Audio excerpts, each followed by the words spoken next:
Jadi terus total penyerahan dirinya pada Allah itu total. Dan ini rasional, menyerahkan diri pada zat agung, zat paling penting. Luwih ra rasional meneh nasibku mbok serahno ning tempat utang akeh masalah akeh sembuh pokoke penting turu sik. Kowe turu artine rak nyerah lah. Semua badan kamu, akal kamu nonaktifkan, mbok offno. Mau mbok pasrahno tempat tidur. Paham? Lho ngono kok ngaku pinter. Paham iki apa? Paham ya? Ya kok ngaku soleh, kok mentolo, teke keliru ngaku soleh, ngaku lewat ngaji niki sampean akan tahu kenapa tidur dianggap problem, sholat dianggap pesta.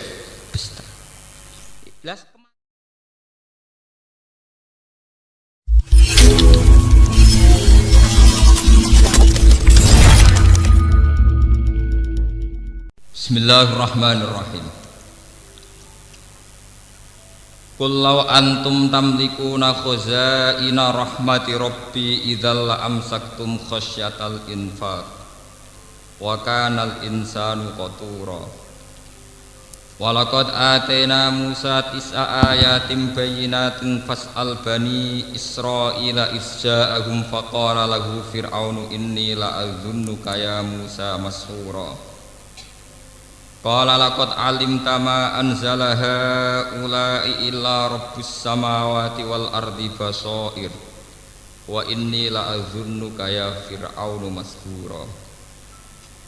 Fa arada ay yastafizzahum minal ardi fa aghraqnahu wa man ma'ahu jami'a.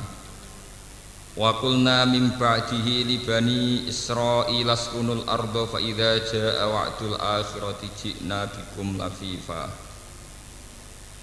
Kul ngucapa sira Muhammad lagu maring kufar atau lagu maring tiang kathah. Lau antum diparil utawi sira kabeh, diandekan diparil utawi sira kabeh. Iku tamlikuna iku miliki sira kabeh utawa nguasai sira kabeh utawa dadi ngrajani sira kabeh. Tamlikuna iku dadi nguasai sira kabeh utawa miliki sira kabeh. Khazaina rahmati rabbi ing pira-pira khazanae pira-pira gudange rahmate pangeran ingsun. Minar rizki saking rezeki wal matori lan udan. Idzan nalikane mengkono la amsaktum yektine bakal ngekang sira kabeh utawa ngeker sira kabeh ela bakhiltum yektine dadi tambah medhit sira kabeh. Kowe umpama tambah sugih tambah nguasani donya, kowe tambah medhit khasyatal infaqi krana wedine enteke khazain, enteke donya, enteke khazain. Khaufa nafadiha tegese kuwatir enteke khazain. Bil infaqi kelawan sebab nglakoni infak. Fatak turu mongko dadi sebabe medhit sira kabeh. Wa kana lan ana sapa al insanu sapa manusa iku koturon iku akeh medhite iku dewatak dasar medhit bakhilan tegese dewatak dasar bakhil to medhit. Walaqad atena lan teman-teman maringi sapa ingsun Musa ing Musa tis'a ayatin ing 9 pira-pira ayat bayinatin ingkang jelas-jelas kabeh wadhihatin tegese ingkang jelas kabeh. Wa ya titisu ayah iku alyat iku tangan, maksudnya tangan sing iso warna sinar. Fa idza hiya bayda'u linadhirin wal asalan teken tongkat wa tufanu lan tufan angin topan wal jaradu lan walang sing musibah wal kumalu lan kutu ta itu mawadufati lan katak atau kodok wadamu lan darah awit tamsu to kehapuse wajah wasini nulan pira-pira wasinina lan pira-pira napa sing paceklek wanak susamarati lan kurange pira-pira buah-buahan fasal mongko takok sira ya Muhammad wa Muhammad bani Israila ing bani Israil anhu sangking ikilah masalah Nabi Musa soal takririn kelan takok sing nguatno lil musyrikina kedhe boro-boro musyrik nguatno ala sidqi kae ngatasé benere sira Muhammad au faqulna lahu isal wa fi qiraatin bilafdil madhi fasa'ala bani Israil mboten fasal tapi fasa'ala ifja analikane teka sapa Musa hum ing bani Israil faqala mongko ngucap lagu maring Musa sapa Fir'aun inni la azunnuka ya Musa masura. Ini saat temen ingsun la azun yektine nyangka ingsun ka ing sira ya Musa tak sangka masuron ingkang den sihir. Makhdu antekese ingkang den tipu makhluban tur ingkang den kalahno apa ala akli ka ing atase akal sira. dianggap wong stres, dianggap wong edan. Qala dawuh sapa Nabi Musa laqad alim ta teman-teman ngerti sira Musa. Ma anzala ora nurono haulail ayat mengkon-mengkon ayat sapa ila rabbis samawati kecuali pangerane pira-pira langit wal ardi lan bumi. Basa ira khale dadi pira-pira ibarat utawa pira-pira teladan, ibaron tegese pira-pira teladan. Walakin nakat tapine uta sira Firaun iku tu'ani iku angas sira Firaun. Wa fi qiraatin bi dhammit ta lan dhammita qala laqad alimtu mboten laqad alimta de laqad alimtu. Wa inni lan sak temen ingsun la adunik ten yang kok ingsun ka ing sira ya Firaun Firaun tak sangka masburon ingkang rusak. Halikan tegese ingkang rusak au masrufan utawa ingkang den enggokno adil khairi saking kaapian. Fa arada ayyastafizahu. Fa arada mongko ngarepno sapa Firaun ayyastafizahu minta ngusir sapa Firaun hum ing Musa. Yukhrija tegese ngarepno sapa Firaun ing ngetokno Musa ing Musa wa qaum lan kaum Musa minal ardi saking bumi ardi Misra tegese bumi Mesir. Fa akhrajnahu mongko nenggelamno ingsun hu ing Firaun wa manan wong mahu kang sertane Firaun jami'an halis kabehane. Wa qulna lan ngucap sapa ingsun mibadi saking sawise Musa li Bani Israil maring Bani Israil. Uskunu netepono sira kabeh al-ardh ing bumi. Fa idza jaa mongko nalikane teka apa wa'dul akhirati apa janji sing terakhir. Aisa ati tegese kiamat. Cina mongko bakal nekano ingsun bikum ing sira kabeh lafifan khalik bergelombang utawa khalik berkelompok jami'an khalik berkelompok antum ya sira kabeh wa hum lan Bani Israil. Muni kula terangno separo mawon sing mungkin sing separo tentang Nabi Muhammad. Niki wonten ayat tentang kritik terhadap pola atau watak dasar orang sing sugih. Mboten sugih desa, sugih kabupaten itu sing melarat, maksudnya sugih tenan. Umpama manusa nu miliki khazanah rahmate Allah, iku mesti tambah medhit. Ya, artinya wong tambah sugih mesti tambah medhit. Senajan to medhite wong sugih kuwi jek luwih akeh timbang lumane wong melarat. Angger. Medhite wong sugih nasional iku nak bayar zakat jek 1 miliar. Lumane wong melarat ya ora tau zakat wong melarat. Tapi sekarang itu di kota sedang dikembangkan logika infak, orang-orang kaya itu sadar infak. Makanya sekarang itu donatur-donatur kota itu sedang mengembangkan lembaga-lembaga agama itu sehat semua. Karena memang sekarang itu trennya itu baru sadar-sadarnya orang kaya mau zakat, mau infak. Secara nasional wonten rumah zakat, ya, tenggene Jakarta wonten basis badat infak dan apa zakat. Dan lembaga-lembaga kayak di Universitas Islam Indonesia atau UGM ya wonten lazis lembaga infak dan apa zakat, terus rumah zakat, basis dan sebagainya. Itu keberhasilan ulama atau orang-orang baik, ya ulama atau ustadz atau orang-orang baik untuk memberi penyadaran sama orang-orang kaya. Logika penyadarannya itu mudah sebenarnya, kalau kita mau berpikir serius itu mudah. Begini, orang tuh kalau punya mobil Mercy, ada mobil Mercy sing regane 1,5 miliar nopo 1 miliar. Niku untuk perawatan niku kena nggo makani cah yatim 10. Kok oli ini mobil Mercy gua 500.000 piro. Paham? Engko tuku bensinnya 1 liter sing super nopo niku yo larang. Semua peralatannya. Apalagi orang-orang kaya yang punya selera aneh, misalnya ngrumat bulldog atau herder. Niku jatah dagingnya itu 1 hari 5 kilo, gue ngrumat cah yatim niku. Lah nek di herder sing sedina daging 5 kilo niku artinya nek 50.000 pun 250.000 ping sak wulan terus gitu. Nggo ngrumat apa? Herder. Kalau orang-orang kaya kota itu kan aneh-aneh, kadang punya kebun binatang mini dan itu artinya biayanya apa? Tinggi, nggih. Sekarang tuh alhamdulillah di Jakarta, di Jogja, di mana-mana orang-orang kaya yang punya selera aneh-aneh itu memang tetap dilakukan, selera anehnya tetap dilakukan, tapi mereka sudah membandingkan dengan andekan itu disumbangkan pada fakir miskin atau pada yayasan Islam. Artinya tingkat keborosannya untuk hal-hal yang kayak begitu diinfakkan sama fakir miskin atau yayasan.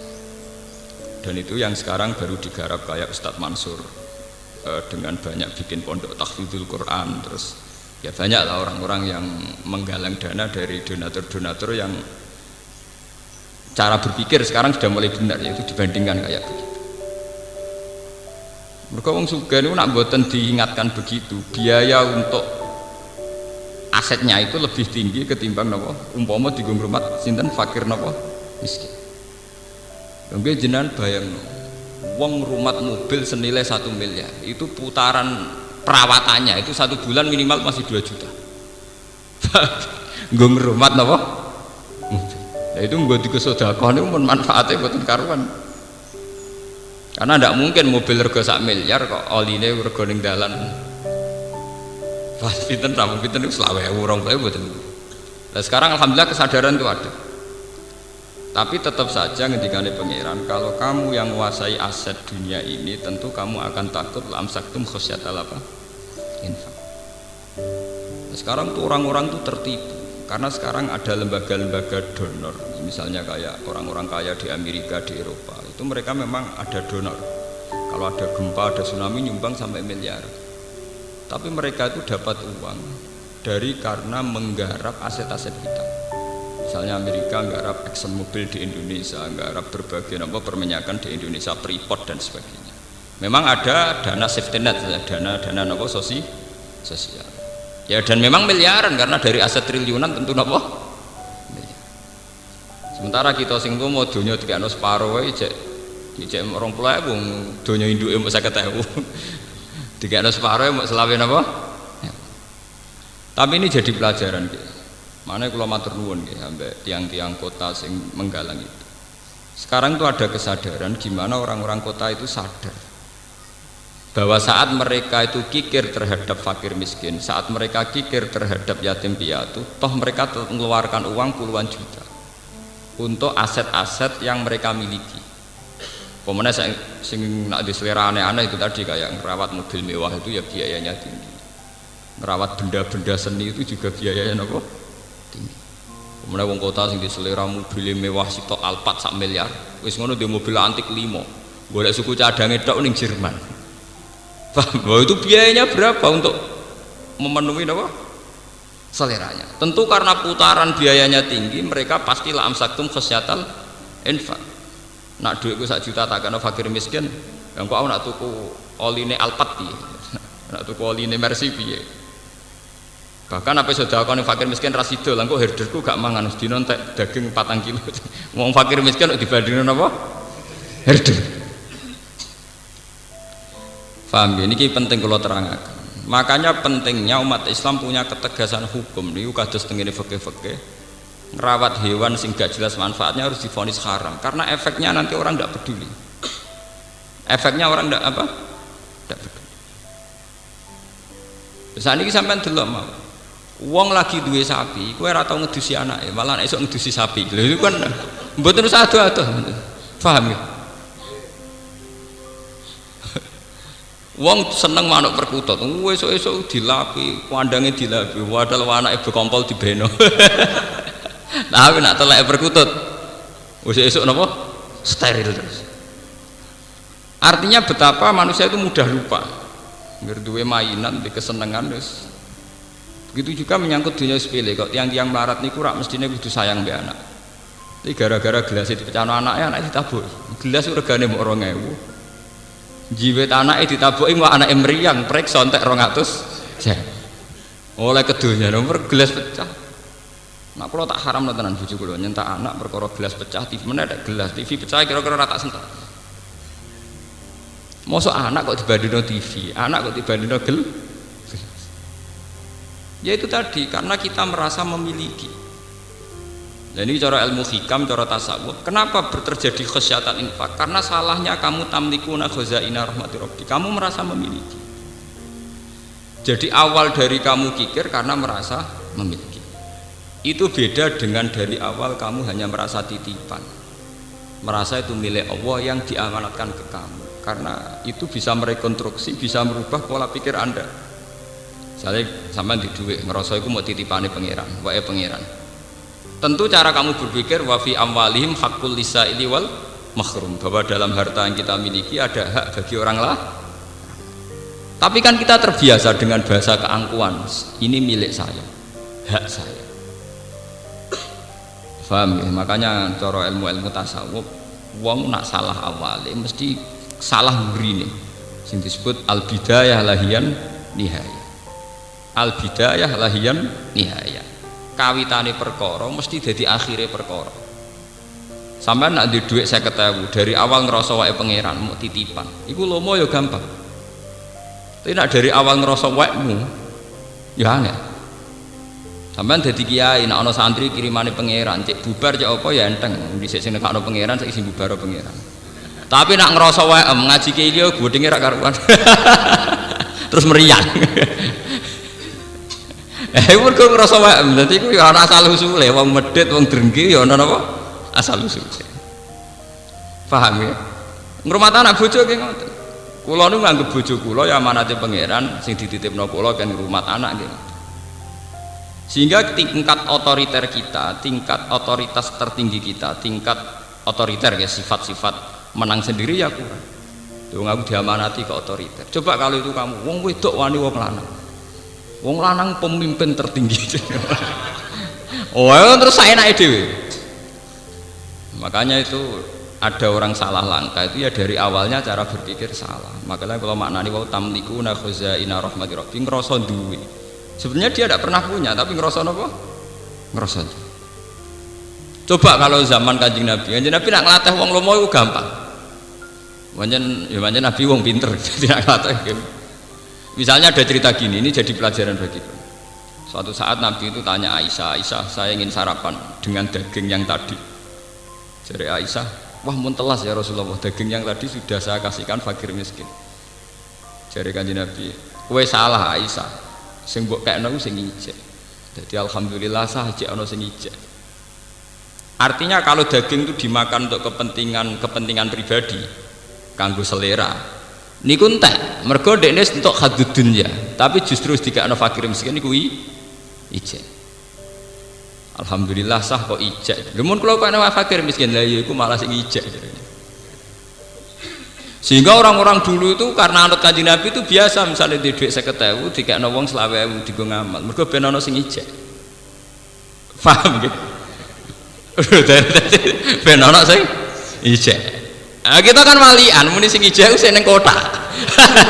Pancen uteke wis Cina. Paham ya? Dadi niku Kanjeng Nabi cara nglatih pinter. Dari awal dilogikakan begitu. Begitu juga masalah ibadah. Kita ini kalau istirahat, tidur atau santai itu jenenge ngenakno awak. Itu kan bodoh ya. Wong tidur layah-layah kukar-kukur ning ranjam kok jare ngenakno awak, itu kan melecehkan harkat manusia. Nah Kanjeng Nabi boten dari awal darani istirahat itu kayak sholat. Kanjeng Nabi itu kalau punya masalah ekonomi, masalah beban sosial itu sering cerita ning Bilal, arifna ya Bilal.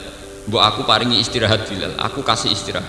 Apa istirahatnya Nabi? Yaitu saat Bilal azan dan bergegas melaksanakan sholat. Sampai Nabi ngendikan wa qurratu aini fis sholat. Aku itu tenang nak sholat Bilal. Sehingga beliau tersiksa. Kalau tidur itu tidak merasa nyaman karena menunggu sesuatu yang disenangi Nabi yaitu sholat. Sehingga kalau sholat, kalau kita akan kebalikan, sholat itu problem. Mergo ganggu wong tuh. Kalau Nabi kebalikan, titah manusia sing seneng turu seneng istirahat dianggap problem. Karena beliau syauk isek cepet-cepet napa sholat. Sehingga kalau Nabi pas sumpek, pas sedang ada masalah sosial atau keluarga niku ngendikan teng Bilal arifna ya Bilal, mbok aku dikasih istirahat. Niku nak Bilal sekali azan, niku Nabi wajahnya kita berbinar-binar senang. Dan itu rahasia bagi Aisyah, sudah rahasia keluarga. Do seneng semua keluarga senang. Mergo Nabi badhe napa? Salat. Nabi ketok ceria, ketok seneng. Mergo Nabi mbak dawuh wa qurratu aini fis salat. Sehingga dengan cara berpikir begitu, itu beliau mudah sekali atau yang meniru beliau mudah sekali melakukan tatajafa junubuhum anil madaji yad'una rabbahum khaufan wa tama. Karena muslim sejati kan logikanya gampang. Masa saya orang yang punya akal, punya iman, nikmati kukur-kukur ning ranjam ambek molat-molet. Mestinya aku luwih nikmati datang mencari Tuhan yad'una rabbahum khaufan wa tama, bercengkrama dengan Tuhan, bermunajat dengan sehingga ketika bercengkrama dengan Tuhan, munajat, tahajud itu nyaman. Sehingga nganggap tidur itu problem. Hanya itu kodrat manusia ngantuk ya kita tidur. Tapi dari awal dianggap problem. Ibadahnya yang dianggap satu pesta, satu arus, satu nopo pesta. Paham ya? Nah kita kan kualian. Napa? Ya. Tahajud dianggap problem, kukur-kukur ning ranjam dianggap pesta. Ini kan bodoh. Tobat ya, jangan ngaji ini napa? Tobat. Itu penistaan harkat manusia. Paham? Penistaan harkat napa? Kita yang katanya punya akal, punya visi modern, jebule ngledek mau seneng kukur-kukur dhuwur ranjang. Bagaimana orang kaya ini punya harkat ketika pesta dengan Tuhan, munajat dengan Tuhan dianggap sebuah problem. Akale ning ndi? Wong pesta ambek pangeran dianggap problem. Dan ini yang dilakukan para nabi. Sampai Sayyidina Umar ketika kena panah dan ketika ditarik itu sakit. Mergo panah itu bentuknya kados pancing, tambah mlebu ditarik tambah sakit. Mergo bentuknya kados pancing wonten grendele. Apa kata Sayyidina Umar? Ya wis mbok jupukna aku pas salat. Ketika beliau pas salat dijupuk niku mboten krasa. Aku salat wis ono salam krungu. Ono apa ya krungu. Paham ya, itu jenis al-bidayah lahian nihaya. Kalau kamu dari awal cara merekonstruksi pikiran salah, jadi kamane background cara berpikir itu salah, nggih salah terus. Misalnya lomo ngene ngoten, carane lomo piye? Dari awal kita jangan menganggap kita punya harta. Kados kula lah contoh yang saya alami. Kados kula ngaji begini itu dari awal niat lillahi ta'ala. Ya sudah saya nyaman. Pokoknya mulang Quran aku senang. Mergo iku kitab buah. Sudah. Sehingga saya tidak mudah kecewa tentang fasilitas, tentang hak-hak saya. Coba kalau dari awal saya punya tradisi transaksional. Ngaji gak diregani ngene lara kabeh, ngati ya lara ya rapat ikhlas. Itu kan karena salah awalnya. Makanya ulama-ulama dulu mentradisikan orang harus cara berpikir kata sulam taufik, kata sulam sabina, ya kudu minallah wa ilallah wa billah. Sing cara wong latihan ngaji ngrujukno bingung min huwa lahu wa bihi. Maksudnya minallah wa ilallah wa billah. Kita punya rahmat begini ya, kita iman dari Allah. Kemudian rahmat ini kita salurkan, kita ngajar, kira sedekah juga karena Allah. Punya kekuatan itu semua juga atas nama rahmat Allah. Sehingga itu membunuh keangkuhan, membunuh kekikiran, membunuh hal-hal yang jelek. Tapi dari awal kowe ngerasa dhuwit ku WM. Ketika sedekah ning wong ya ngerasa wong utang jasa mbek kowe, mengko dhuwit ku jare WM. Wong iku utang jasa ning kowe. Lah nek kowe di dhuwit 10.000 iso dadi pahlawan, kok pangeran sing di bumi ra dadi pahlawan tekemu udah kok endi. Kowe semper ta semper. Mulan bener Quran, ana wong ra ikhlas diarani kaumun sing layak kilun, wong ra ndek akal.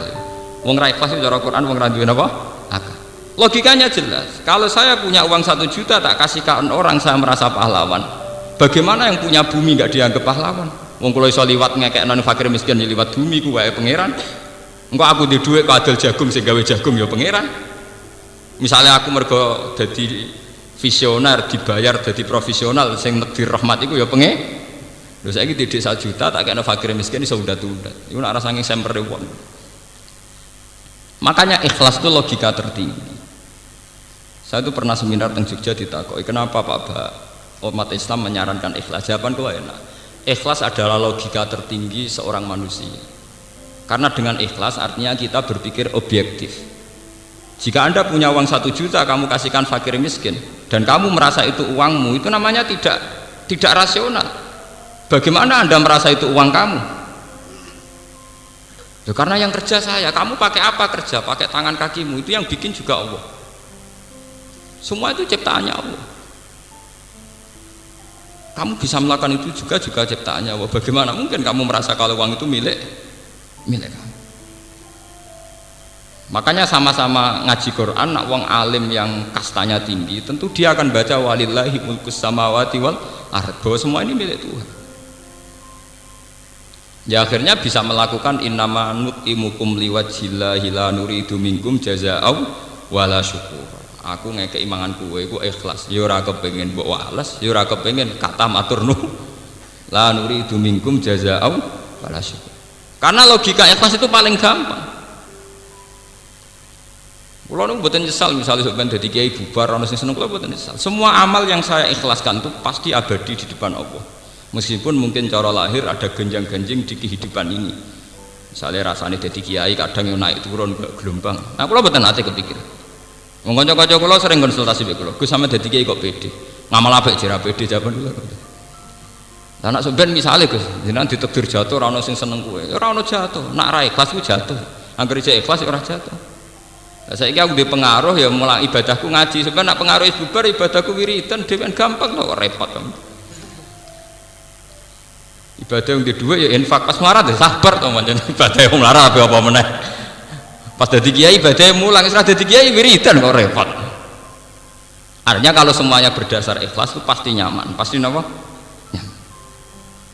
Tapi kalau dari awal berdasar hadzun nafsi, hak-hak kita itu akan rusak semua. Paham ya kula baleni ya. Jadi carane ikhlas itu dimulai cara berpikir yang benar, termasuk untuk menghindari sifat kikir. Kados Nabi Muhammad sah aku kepengen sarapan daging mau. Ya Rasulullah sayang daging niku mun telas. Lho kena apa entek kula sukakno tiyang niku. Aisyah sing mbok kekno iku sing ijek. Sehingga dulu sahabat tuh nek ana perang utawa napa-napa nu cepet-cepetan berlomba ngekeki. Mergo jare ben ijek. Ben apa? Ben ijek. Iki jenenge lantana lil birra hatta tunfiqu mimma tuhibbun. Sahabat Tolha suge-suge sahabat, duwe perkebunan kurma paling disenengi. Ketika ana ayat lantana lil birra hatta tunfiqu mimma tuhibbun. Kowe ora bakal entuk keapian nganti sedekah barang sing paling mbok senengi. Niku mikir, kebun mana yang paling dia senengi. Barang wis ketemu Bairuha niku terus ya Rasulullah Bairuha niku kebun kurma paling kula senengi, kula sakno jenengan. Nah saiki kan gak apa sudah kok golek sing paling ora disenengi. Misale wedhus golek sing kuru, paham ya? Duit golek sing receh. Ya kan terus kualik kabeh.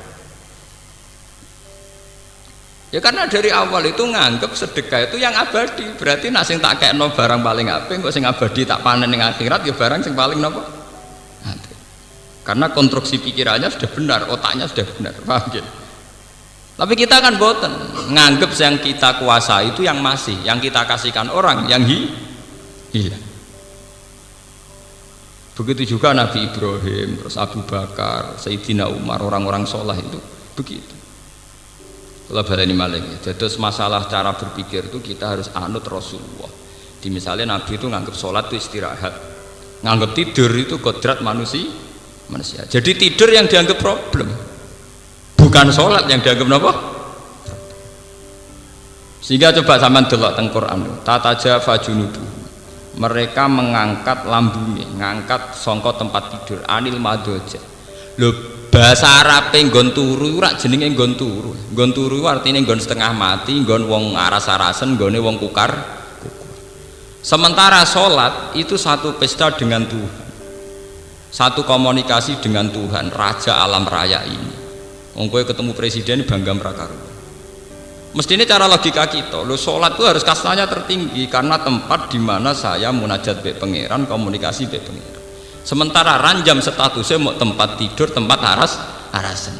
Dengan logika ini kita mudah sekali mengorbankan sing jenenge tempat tidur demi sholat, paham ya? Nah, tapi itu dari awal cara berpikir orang ngono, jangan ngantuk orang azan, waduh, wayahnya pisan, oh dua setengah munafik. Itu dalam terminologi Quran bahasa ekstrimnya itu setengah munafik logika begitu.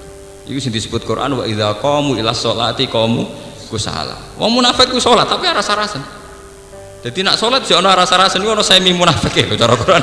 Lho niki tenan. Niku wonten ayate. Nggih wa idza qamu ila sholati qamu napa kusala. Supaya kamu tidak munafik nak salat kudu trengkinas karena kamu nganggap itu pesta. Satu kehormatan di mana kita hanya seorang hamba diberi hak komunikasi dengan Allah Raja alam ini. Ya cara berpikir diulang-ulang, kados kula harus diulang-ulang terus. Ya Allah, saya sedang komunikasi dengan Engkau Raja alam ini. Engkau adalah zat paling penting dalam kehidupan saya. Engkau adalah zat paling penting dalam kematian saya. Sehingga diulang-ulang. Dan itu yang dilatihkan Nabi Ibrahim kepada semua umat. Ini ku inna sholati wa nusuki wa mahyaya wa mamati lillahi rabbil alamin. Ya Allah, engkau zat terpenting. Karena engkau zat terpenting, sholat saya demi engkau, hidup mati saya juga di tangan engkau. Wa bidzalika umirtu wa ana minal muslimin. Dengan logika ini, dengan tauhid ini, nak urip kula terserah jenengan, mati kula terserah jenengan. Kula pun nyerah total, aslamtu li rabbil alamin. Kula nyerah teng jenengan. Utawa sebagian redaksi wa ana awwalul muslimin. Ya tapi teng kene umat Nabi tentu dirubah wa ana minal muslimin. Jadi terus total, penyerahan dirinya pada Allah itu total. Dan ini rasional, menyerahkan diri pada zat agung, zat paling penting.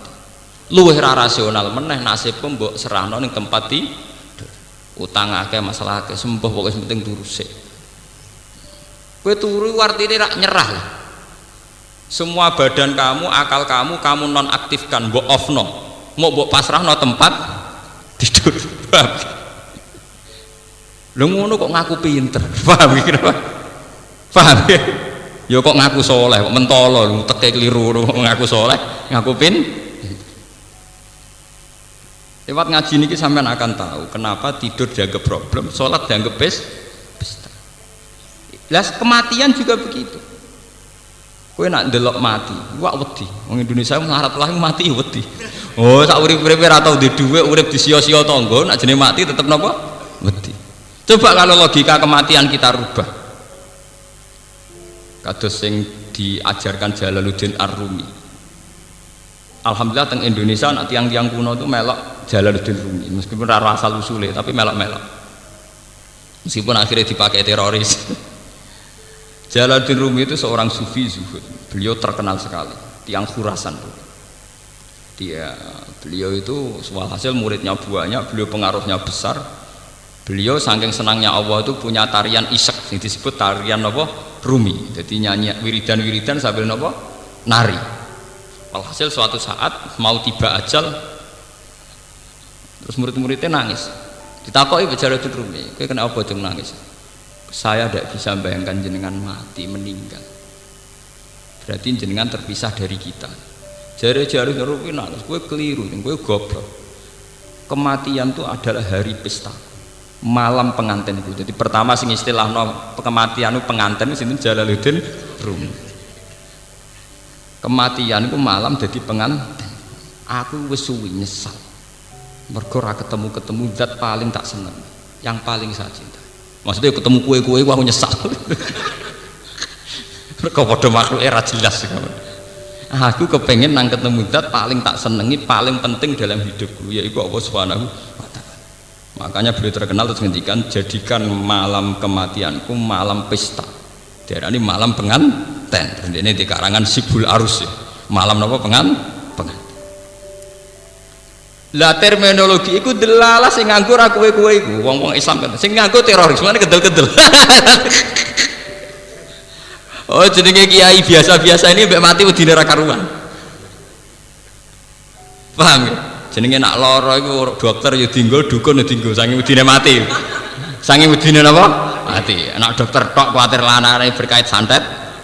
Paham, nak dukun tok kuwatir larane bersifat medis. Akhirnya dukun ya dinggo, dokter saking wedine napa? Mati. Wong Islam kok wedi mati ku piye? Lho kula nu bolak-balik lho ngalami, kula nu selawasi anake kiai, saiki yo kiai. Lho niku nak wonten nggih ngoten lho cara Jawa wonten dom wonten wong gak geger. Gus golek dukun mung cangkemmu kiai bukan golek dukun. Umpama aku mati kena santet, itu aku ora ngarah darani matiku krana santet, tetep darani matiku krana Allah Subhanahu wa taala. Lah soal cara lahir kena santet, aku plindes truk ya mati. Masa aku darani matiku kena ban truk ya ora. Tetep matine krana penge. Iki biasa-biasa. Kula niku ora santet ya bedina ya biasa mawon. Lah misale sik men mati ya kula ora ngrasa kalah ya biasa, kalahku ya mek pangeran. Kadang kita ini hina. Wis mati kena santet, yakin nak sing mateni santet wis ketok kalah raja duk setengah sirik. Paham? Wis ketok kalah raja duk setengah napa? Sirik. Acara kula nggih boten ra ngarah kula darani matiku krana santet. Ya krana apa? Tapi cara lahir santet, soal cara lahir itu iso kena truk, iso kena santet, iso ceblok ke pesawat. Paham nggih? Tapi kabeh tetep kita ainul yakin innalillahi wa inna ilaihi rajiun, bahwa mati kita karena kehendak Allah dan kita kembali ke Allah. Lalu kalau kepenjing nak mati yo pesta malam terbaik, hari terbaik. Dan itu orang-orang sufi dulu berdoa betul, wa khairu ayyami yauman alqaka fi. Orang-orang dulu pasti doa, Allahumma ja'al akhira kalami indantiha ajali la ilaha illallah. Tapi dan mereka berdoa wa khairu ayyami yauman alqaka fi, dan jadikan hari terbaikku adalah hari saat aku mati. Itu hari terbaik, hari terindah. Begitu juga yang dilakukan Bilal ketika Bilal badhe kabundut anak-anaknya nangis. Kowe kena apa nangis? Mergi jenengan badhe kabundut. Kowe aja nangis. Ghadan nalqal ahibbah Muhammadan wa hisbah, sing diriwayatno Imam Ahmad bin Hanbal. Ghadan nalqal ahibbah Muhammadan wa hisbah. Malah aku nak mati nang ketemu Nabi Muhammad, nak urip ora ketemu-ketemu. Lah wong Indonesia mboten wis kiai jarene wis duwe tauhid yo wong medine pol mati wis pol. Oh uripe selase kere lah atau di duwe utang akeh mati to wedi. Kula nu alhamdulillah rapati wedi lho biasa. Mereka tak latih betul, inna sholati wa nusuki wa mahyaya wa mamati. Sehingga kita nganggap tempat tidur itu problem kodrat manusia, karena kita ditakdir manusia maka kita tidur, itu saja. Tapi nganggap sholat itu pesta, munajat. Dengan logika begitu kita kalau sholat itu senang, kalau tidur sak kadare, paham ya? Nah kita sering kuale, sering apa? Muga-muga lewat ngaji iki sedora kuale. Wong gunane ngaji pancen sing kualik dadi ora napa kualik. Paham? Makanya Nabi itu kalau istilahnya wa qurratu aini fis shalah. Terus itu ditiru oleh ulama-ulama kata Jalaluddin Rumi, darani itu malam pengantin. Terus sinten ulama era sinten-sinten, terus itu semuanya dimodifikasi, disyariatkan sesuai konteks masing-masing. Tapi secara umum mereka nganggep nak ibadah jenenge mu'anasah. Mu'anasah itu bercengkrama asik. Nggih cara bahasa gaule napa bercengkrama. Sing disebut tiang-tiang thariqah, terus orang thariqah gawe ajaran saya ala bi dzikrillah tatmainnul qulub. Orang itu kalau ingat Allah, ingat fungsinya Allah, ingat ke eksistensi Allah, keberadaan Allah, tentu hati ini tenang. Ya, daripada gue yakin mati kena santet ambek dukun sing ra tau wadus, ra tau salat, tak keren mati dijubuk malaikat Israel. Gagah kalah ambek malaikat Israel napa gak? Wong kok kalah mbek dukun ra tau adus ngono gak gagah. Nah tapi jenengan nyasane mandi misal. Sing mandi ku malaikat Israil, gagah. Paham lho? Mulane iku harus dilah. Sak mandi-mandine santet tak mandek tergandeng, malah taksek. Pak, paham gitu? Soal sebab lahir itu macam-macam. Lah sahabat itu cara berpikir ngoten. Kula aja eling bapak nak niku badhe sari sering nazamno syair ngati. Napa jenenge? Ta'addadatil asbab wal mautu wahidun. Terus sahabat-sahabat dulu kalau mau perang itu punya logika wong mesti mati. Ta'addadatil asbab, sebab kematian itu bisa macam-macam, tapi wal mautu tetap napa? Wahid. Kematian tetap sitok. Saman saiki delok saurip-uripe Pak Harto iku dhisik ana gestok, ana PKI, tukaran mbek PKI. Saurip-uripe militer iku matine ya biasa. Padahal saurip-uripe bersentuhan mbek senjata. Kadang ana bocah dolanan malah ana peluru nyasar. Iku nunjukno menungso iku ora iso mrediksi kemati. Orang yang bersentuhan mbek senjata terus kapundhute biasa. Kadang cah cilik mlayu mlaku kena napa? Peluru. Makanya termasuk kemenangan sahabat saat perang itu diantaranya logika niki, akidah. Pernah seorang sahabat itu berhadapan-hadapan mbek wong kafir. Ini sahabat tenan sahabat kan. Ditakoki, kowe nak perang kok kendel? Cirine sahabate Muhammad itu nak perang kok kendel kena obot. Wong kafir takok, kowe nak perang do nekat. Jawabe sahabat itu enak. Kamu tahu, kita mencintai kematian kayak mencintai kehidupan, bahkan lebih. Meriang wong kafir. Kamu tahu ya, kita ini mencintai kematian kayak mencintai apa? Kehidupan, ya. Bahkan lebih. Ya. Ya, meriang, sawang nekat ini ada lereng. Lah cumanya ironisnya di Indonesia yang niru gitu, sing iso nglakoni malah ekstremis. Sebetulnya kita juga harus melakukan itu, tapi ra perlu dadi apa? Ekstremis. Jadi artinya melarat itu ya wedi, dikucilkan orang ya wedi, mbek santet ya wedi, mbek musibah ya napa Ora. Mergo yakin bahwa kematian kehidupan inna sholati wa nusuki wa mahyaya wa mamati lillahi rabbil alamin. Paham ya, terus lewat ngaji niki tentang lau antum tamlikuna. Terus mangke kula pun pamit ke Anam karena ini besok itu 10 Muharram. Jadi saya nanti habis ngaji langsung pulang. Tapi nanti sempat ngatamkan surat Isra. Ini tanpa sengaja di dalam pengiran Irsakno hari ini tanggal Tasu'a 9 dan pas khatam surat napa? Isra. Jadi kula yakin niki alamat dipun ridhani Allah Subhanahu wa taala insyaallah. Kok cerita Isra niku tentang Nabi Musa. Ya tentang sinten? Musa. Nabi Musa niku diselamatkan dari Fir'aun pas tanggal 10 napa? Sur, nggih 10 Muharram. Nggih 10 napa? Muharram. Sakniki tanggal 9. Berarti mengke maghrib pun tanggal 10 napa? Muharram. Mergi kula wau janjian kalian santri-santri kula pokoke mengke dalu biasanya kula ora ngaji teng mriki itu karena masuk rumah saya sekitar jam setengah 9, jam 9 libur, tapi nanti saya tetap ngaji. Tadi malam kita tetap ngaji teng sarang. Jadi Sabtu itu kalau gak ada jam teng sarang, jam 2 sampai jam 5 kalau mucal teng sarang. Tapi karena saya tidak mau libur di sini itu berarti mulang teng sarang. Nak mulang teng sarang libur di sini. Saking kalau mau libur begini tak sekolah no bocah-bocah. Saya itu fanatik kalau ada kesempatan ngaji itu saya tidak mau libur. Jadi karena itu tadi saya melakukan kebenaran. Ora ana ibadah tertinggi umat Nabi kaya mulang. Ya kaya napa mulang. Mergo liwat mulang ngeten iki wong Islam sadar pentingnya keberhadiran Allah Subhanahu wa taala. Nek gak ono ulama iku wong ora ono sing iso nerangno taqarrub ila Allah kaya ulama. Mergo ulama lah yang iso nerangno logika betapa eleke turu, betapa apike salat. Nek ulama ya ora iso.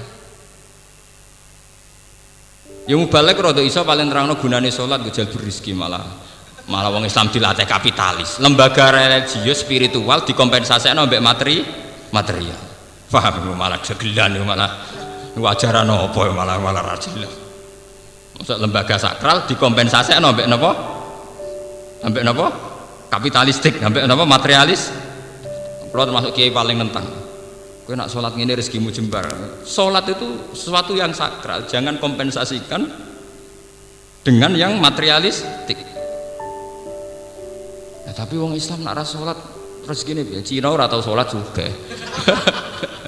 Rezeki opo kok. Cina ora tau napa? Salat, ora tau duha ngene apa? Suga-suga. Ya padha-padha duha mari sugas santri suga kabeh. Mbu wedina duha. Medina apa? Ibadah mek pangeran muli buayu uripe di rumah pangeran nganti matek sing rumah pangeran. Salat pisan ngajak transaksi. Kalau ini penentang berat ya, ya mergo ora ulama, jadi ya penak ngomong pelan-pelan. Paham? Karena itu penting, mulang itu penting. Sampai Nabi ngendikan khairukum man ta'allamal Qur'an wa 'allama. Terbaik yang terbaik dari kalian sing ngajarkan Quran. Nggih ngajarkan kayak begini. Misalnya dari awal sholat itu dari awal. Itu kalau ulama, kalau Nabi Muhammad terus ditiru para ulama, cara bahasakan itu tidak problem. Tapi pesta kematian dari dulu ya tidak dibahasakan kematian tapi pesta hudan nalqal ahibbah Muhammadan wasahbah. Tapi kita boten, kita ini anut bahasa-bahasa wong-wong sing non agama darani kematian kepunahan, dianggap dinosaurus tapi nganggap kematian apa? Kepunahan, nganggap kehidupan dari hukum sosial, hukum alam.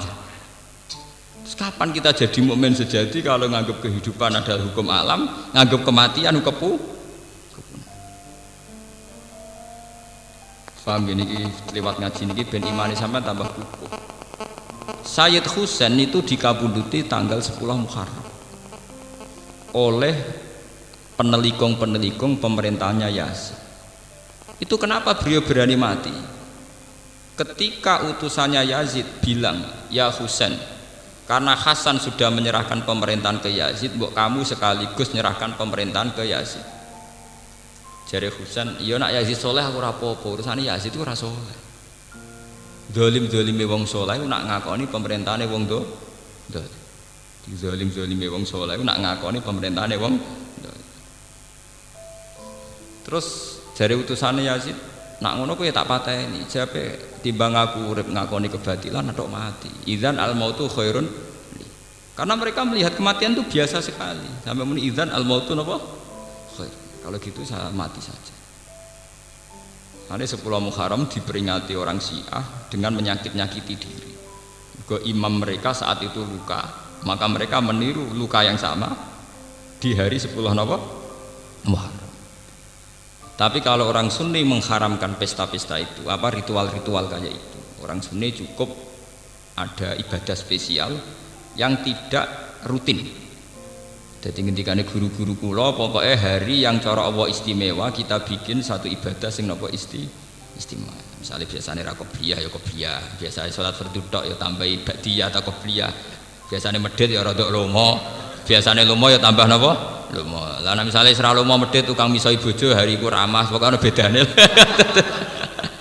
Pokoke ana bedane, biasane merengut ya napa ramah. Ibadah ku gampang, ora kudu spesial, pokoke ana bedane. Ana napa? Bedane. Jadi pangeran kok sampean ana perkembangan. Urip ana napa? Perkembangan. Tanggal 10 Muharram itu manjen spesial. Dilalah Nabi Nuh diselamatkan sangka banjir bandang di tanggal napa? 10. Nabi sinten? Nabi Ibrahim saking api di tanggal napa? 10. Nabi Muhammad untuk turun wahyu sing total di tanggal 10. Sing al-yauma akmaltu lakum. Kula niku nggih boten jarak, nggih boten kultus, boten mitos. Kula boten jarak ngaji niki kok pas khatam surat Isra. Jadi niki insyaallah mengke kula khatamkan surat Isra. Nggih boten jarak. Niku nunjukno bahwa Allah itu kalau menghadirkan sesuatu memang sudah didesain. Sudah napa? Padahal kula nggih alami, artinya maksa nggih boten. Itu angen-angen kok pas napa? 10 napa? Muharram. Ku nunjukno kalau Tuhan itu ada yang mengatur segala waktu. Kalau nanti diskusi kalian tiang-tiang ateisme sing gak percaya anane pengiran. Kenapa Pak Bak percaya Tuhan? Toh hukum alam ini berjalan terus. Andai kan tidak ada Tuhan juga hukum alam berjalan. Terus berjalannya itu karena apa menurut kamu? Ya karena alam. Alam lopor bangsane sapi wedhus. Dadi bang aku iman mbek fungsine sapi wedhus atau iman mbek fungsine sing gawe sapi wedhus. Makanya iman itu penghormatan pada harkat manusia. Artinya kalau alam ini berjalan sehukum alam, sing diarani alam iku apa? Ya golongane sapi, wedhus, kuman, matahari, rembulan itu alam. Daripada iman benda-benda mati begini kan mendingan iman zat yang menciptakan itu semua. Dan ini penting. Makanya Quran kalau ngajarkan la tasjudu lisyamsi wala lil qamar wasjudu lillahilladzi khalaqahun. Nah, podo-podo kowe di keputusan sujud utawa tunduk la apa sujud mbek matahari mbek rembulan kurang keren. Aduk sujud mbek sing gawe menisan luwih keren. Paham?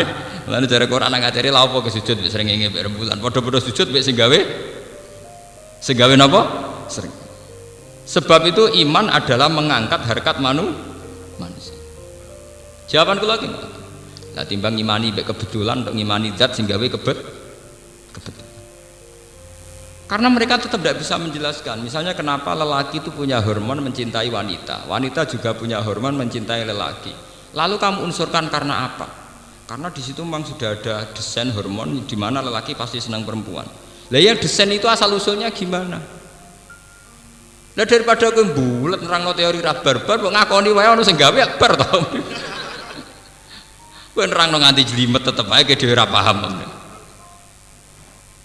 Meskipun kita juga tidak paham, sama-sama tidak paham, tapi luwih rasional, luwih napa?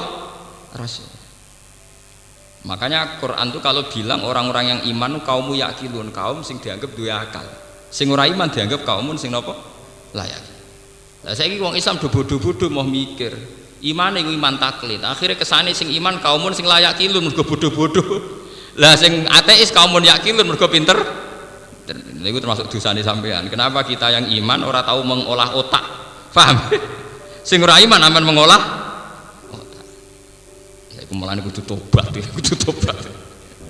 Wong iman ora tahu senam otak, sing ora iman aman senam.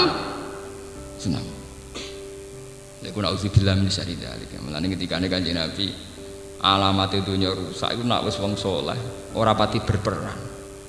Wong dolim rusak dunia. pengedar narkoba itu aktif nganti dok lembaga-lembaga pendidikan. Kadang penyebar agama turu sak kobere. Wah kabeh kersane pangeran. Jadi kezaliman menyebar kemana-mana karena pembawanya aktif. Kesalehan diam di tempat. Paham ya? Itu bahaya. Lalu kalau niku iri, pengedar narkoba, pornografi niku iri. Majalah pornografi itu dicetak di Amerika. Paham ya? Playboy itu dicetak di Amerika. Beredar di Jakarta. Itu digawa mahasiswa-mahasiswi tok kampung-kampung. Saking aktifnya pengedar kebatilan. Begitu juga narkoba ekstasi. Nah kita wong soleh itu mboten. Ngenteni takdir. Ndek primbone disimpen. Malah bangga nek ana wong liya ora roh. Mergo spesial wajaran opon barang apik. Ciri utama kebenaran itu harus disebarkan, paham kan? Malah nek duwe spesial dari orang malah digo dhewe. Utek nek saya elek iku ngoten. Mulai derengki nek wong liya apik. Paham gini, niki kula cerita mawon nggih. Biar ada kebangkitan Muharram. Kebenaran itu harus diajarkan, disebarkan. Jangan sampai laju kebenaran itu kalah dengan laju kemungkaran. Kalau itu bahaya, kalau itu terjadi napa? Bahaya. Mulane kula bolak-balik matur nggih, santri-santri kula teng Yogya sing sugih-sugih tak omong. Kowe nak di dhuwit, ora usah bantu aku. Pokoke tanah-tanah ning kota sing pinggiratan niku tuku. Nggih napa, Gus? Pokoke nek kowe medhit, misale dige masjid ke keberatan ya nggo mam dhewe. Utawa nggo anak. Logikanya jelas. Tanah di pinggir jalan itu tanah netral. Kalau yang megang orang nakal mungkin dibayar bar atau niklab dan semua komunitas kemaksiatan. Lah nek digawe bar ngoten niku radius 10 meter atau 20 meter tapi ape dienggo ibadah ora pantes. Tapi sebaliknya juga begitu. Kalau sing tuku wong soleh Pak Kaji, ya komunitasnya kesalehan. Maghrib ana Pak Kaji metu ke omah ben masjid. Mbak apa isa ana Pak Kaji go tasbih mlebu metu. Tapi kan jadi komunitas kesalehan. Artinya apa? Kalau orang soleh tidak kompetisi membeli tanah itu dan dibeli orang dolim, maka komunitas itu menjadi komunitas kezaliman. Dan itu kekalahan kita kalau di mana-mana jadi komunitas kezaliman. Kan jeneng kudu matur nuwun, ana santri rada medhik seneng ning gerdu niku kudu matur nuwun. Saya elek-elek santri ku roh apa jek muni astagfirullah. Paham nggih? Lumayan gerdune ana astagfirullah. Lah timbang misalnya gerdu dikuasai canakal tok. Malah nek wong wedok liwat dibeda, nek sing liwati santri paling bedane santri nganti piye? Ngucuk wedi pangeran. Jadi kita ini harus secepat mungkin, sebanyak mungkin menyebar napa? Kesalehan. Ya alhamdulillah banyak santri kula sing sugih melakukan itu. Bahkan wingi wonten sing cerita kula, Pak Bak saya itu kemarin beli rumah 200 juta di tengah kota, ya ndak tak pakai apa. Ke pas piambek umroh mbek kula itu dikenang, pokoke saran kula ngoten tok. Nak di ngamalno sawane kelumanan 200 juta wis go anak ora apa-apa, sementing kowe nak keturunan kaji ngalor nglidur mlebu kono lumayan. Timbang ngalor ngidul ana wong blodor, ana ngalor ngidul ana Pak Kaji. Penting ini. Dan ini yang disebut syiar, disebut apa? Syiar. Sama tak ceritani ya, komunitas kezaliman tundukane angel. Begitu juga komunitas kesalehan. Kalau pun bolak-balik mati. Kalau sudah komunitas kayak kenjeran, kayak tempat-tempat maksiat, itu adol tasbih pantes, pantesnya adol kondom. Begitu juga wis jadi komunitas Sunan Ampel, adol kondom ra pantes, pantesnya adol tasbih. Nah, dalam dunia netral kayak tanah-tanah pinggiratan Bojonegoro teng Rembang itu kan jenenge netral. Paham ya? Cepet-cepetan yang menciptakan komunitas. Manung suge-suge wajib tuku tanah ning pinggir-pinggir. Kula ijek eling, kula cerita nggih, mboten kultus niki kula cerita. Tanah perbatasan Pantura itu dulu milik Mbah Mat. Mbah Mat itu mbahnya Ki Memun. Walhasil awal zaman diwaris oleh cucunya namanya Gus Said. Itu ketika Mbah Khim dulu abahnya Gus Said itu mau dijual itu tidak boleh. Aku adol tanah ning Cina itu aduk mati. Logikanya jelas. Mbah Mun juga sering bilang gitu. Nek ana Pak Kaji apa kaji nganti tanahnya didol wong ra Islam niku, kowe aduk ra kaji timbang adol tanah ning pinggiratan mbok dol wong ra Islam. Mbah Khim nanti dawuh teng kula karena saya santri beliau juga. Ya perbatasan hak didol ning gone wong ra jelas ya. Nak sampeyan dadi prostitusi sing dosa sapa? Akhirnya Mbak Gus Said digawe warung pantura, ana musolane. Ya santri mlebu metu ketunan kualik lah pokoknya santri. Kadang ya ana sing nggawa Alfiyah senajan tambah rokok dangak-dangak tapi cekelane jek Alfiyah. Karena itu perbatasan potensi dipakai maksiat tinggi tinggi napa? Tinggi sekali. Jadi wong Islam kudu diperhitungkan. Paham nggih? Gadah napa? Ini kanca kula nembe kanca kula. Gus kula nak ndek dhuwit niku wis los-los ning terminal ya tak tuku. Tapi nak tuku sitok kok tak urung siar Gus. Wae kula nak tuku langsung telu. Ya cocok. Kula nu kiai, kula nu termasuk kiai khumul, artinya jarang tampil di depan umum, tapi pangeran sayang kula. Lala yo ana wong seneng kula. Kula nu wong sugih-sugih seneng kula nggih kathah. Artinya kula ya tetep ora basa-basi iki kula mboten seneng kumpul wong sugih. Nak dolan teng ngono tak ngel-ngel tenan. Ketemu pas ngaji. Ya do sering ben sowan kula. Mari repot. Kula nu trauma mbek adat gudak-guduk nus trauma. Wis digo sowan duit utangan, nyewain mobil yo kangelan, ngene kono ngel-ngel aku halal. Ciri utama agama yuridu wa bikumul yusra. Agama iku gampang ngono iku repot. Sowan nggo duit utangan nyewa mobil baulet tukaran barang alah malah hitung-hitungan barang malah ruwet. Paham ya? Jadi itu harus punya perhitungan. Sebab itu Nabi Muhammad tuh ngotot sentral Mekah itu jadi negara Islam meskipun lewat perang. Karena andai kan dulu Ka'bah itu tidak dikuasai Nabi Muhammad, sing kuasai Abu Jahal CS. Akhirnya ada penari perut dan sebagainya. Perang Uhud sukses itu barokah penari perut. Sofyanu de bojo jenenge Hindun. Hindun duwe budak jenenge Wahsi. Wahsi iku budak sing dijanjekno merdeka digolekno bojo. Dari yen anggere sedurunge perang mesti wonten pesta tarian erotis, tarian pornografi. Nah, kok kompensasi dia nak iso ngalahno Muhammad untuk hadiah cawe wedok iku. Jadi dulu Ka'bah itu pernah begitu jorok dimanfaatno wong-wong nakal-nakal. Mulane dari sebagian ahli tafsir kena apa Nabi Muhammad pas iku ora oleh salat madhep Ka'bah. Nak pas iku keadaane Ka'bah bek penari perut, bek asnam, bek bro. Mulane ora oleh madhep ngono sik. Lha iku cara kula nggih rada masuk akal. Sebagian ahli tafsir ngendikan, nyatane ketika Nabi Fathu Mekah niku rapot pertama iku ngrubono berhala-berhala di seputar Ka'bah. Mergo nate lama dikuasai gendo-gendone. Mulane sampean kudu syukur. Kudu syukur ketika ada komunitas kesalian sing di eksistensi kados Sunan Ampel. Niku kula matur nuwun tenan. Sing sakake Sunan Bonang, bae komunitas nggon walillah iku 50-50. Tuban paling sakit nasibnya. Jadi komunitasnya Sunan tapi orang pati kuasa total. Nah, Sunan Ampel kan total. Sekamane ana wong dolim niku ora pantes tenan. Paham kene apa? Cara nyabu niku ora gak pantes tenan. Nah, Tuban park-park kono cek setengah pantes ya Pak. Menange rong tenanan, cara menang rong mati napa? Sementara sing ape wiridan ning kawasan Toak wis kadung ra pantes. Artinya sing dolim di eksistensi pakem, sing soleh setengah tengah. Paling sukses itu Sunan Ampel mbek Kudus. Nah masalah komunitas. Semuanya di kawasan Sunan Ampel wana nih bakal tasbih minyak Arab Ja'faron buah kono tasbih budi cilik sedengan ono kabeh pokoknya. Artinya kok yang berbau napa agak begitu juga Mekah juga sukses.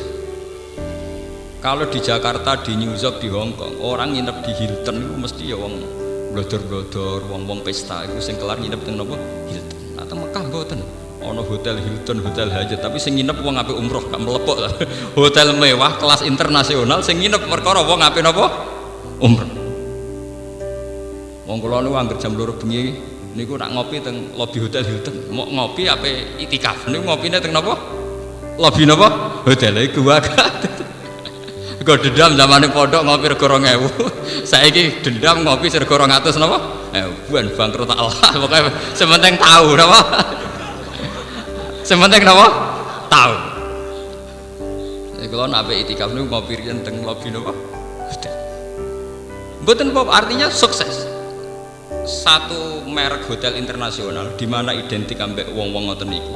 Tapi di Mekah di Medina itu hotel berdiri berdasar wisatawan umroh, ya, berdasar asumsi banyak wisatawan apa? Umroh.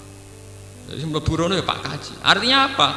Cara wong nakal mlebu ya ora pantes mergo sing nguasai Pak Kaji ngoten. Artinya efeknya itu luar biasa.